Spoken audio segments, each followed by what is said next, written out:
మరి ఇదే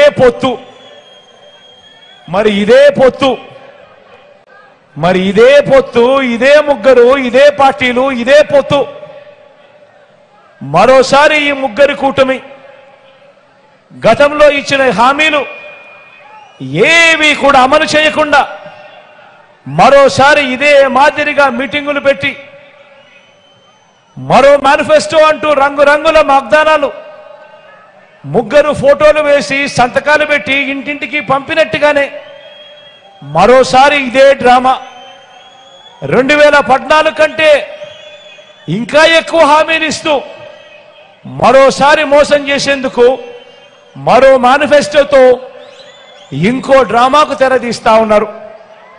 మళ్ళీ ఇదే ముగ్గురు కలిసి ఇంటింటికి కేజీ బంగారం అంటా ఉన్నారు. మళ్ళీ ఇదే ముగ్గురు కలిసి ఇంటింటికి బెంచ్ కారు కోరిస్తామంటున్నారు. మళ్ళీ ఇదే ముగ్గురు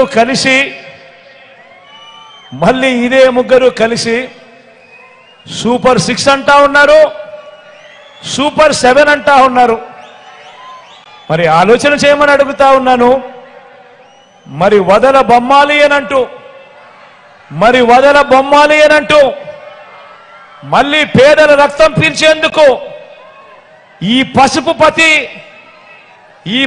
పతిని ఏ ఒక్కరైనా కూడా నమ్మవచ్చా అని అడుగుతా ఉన్నాను మిమ్మల్ని అందరినీ కూడా. 2 చేతులు పైకి తలపై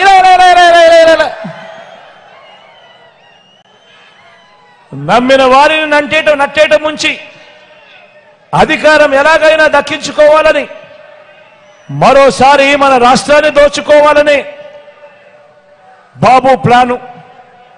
దోచుకున్నది ఆశ్చర్యం ఏమిటో తెలుసా?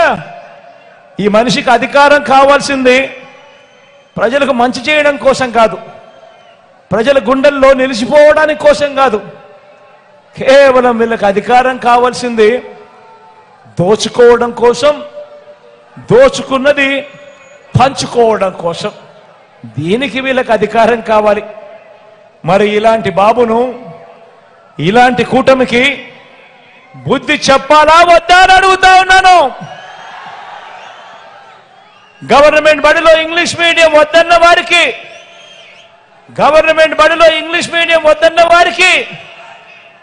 బుద్ధి చెప్పాలా వద్దా అని అడుగుతా ఉన్నాను. పేదల ఇళ్ల స్థలాలు పేదలకు ఇళ్ల స్థలాలు ఇస్తా ఉంటే కులాల మధ్య సమతుల్యం దెబ్బతింటుందని ఏకంగా కోర్టులకు వెళ్లి కేసులు వేసిన పార్టీలకు సమాధి కట్టండి అని చెప్పి సందర్భంగా తెలియజేస్తా ఉన్నాను. ఎస్సీలుగా పుట్టాలని ఎవరు అనుకుంటారు అని ఆ పుట్టుకనే అవమానించిన వారి రాజకీయాలకు చరమగీతం పాడండి అని చెప్పి సందర్భంగా మీ అందరినీ ప్రాధేయపడతా ఉన్నాను. బీసీల తోకలు కత్తిరిస్తా అన్న ఇదే చంద్రబాబు తోకను, ఆ బాబును వెనకేసుకొస్తా ఉన్న తోకను వీరందరినీ కూడా వీరి తోకలు కత్తిరించే కార్యక్రమానికి శ్రీకారం చుట్టమని కోరుతా ఉన్నాను మీ అందరినీ కూడా. నాన్నగారు ఇచ్చిన 4% రిజర్వేషన్తోను, గతంలో నాన్నగారు ఇచ్చిన 4% రిజర్వేషన్తోను, మైనారిటీల మనోభావాలతోనూ గత 30 ఏళ్లుగా చెలగాటమాడుతా ఉన్న ఈ చంద్రబాబుకు ఈసారి ఎన్నికల్లో ఈ కూటమికి 30 చెరువుల నీళ్లు తాగించండి అని ఈ సందర్భంగా మీ అందరినీ కోరుతా ఉన్నాను. నిజమైన సామాజిక న్యాయానికి జై కొట్టండి అని సందర్భంగా తెలియజేస్తా ఉన్నా. కాబట్టి రాబోయే రోజుల్లో పేదలకు పెత్తందారులకు మధ్య జరగబోయే ఎన్నికల కురుక్షేత్ర యుద్ధంలో జరగబోయేదేమిటో తెలుసా? జరగబోయేదేమిటంటే ప్రజలకు మంచి చేసిన ఫ్యాను మీ ఇంట్లోనే ఉంటుంది, అధికారంలోనే ఉంటుంది. ప్రజలను పదే మోసం చేసిన సైకిల్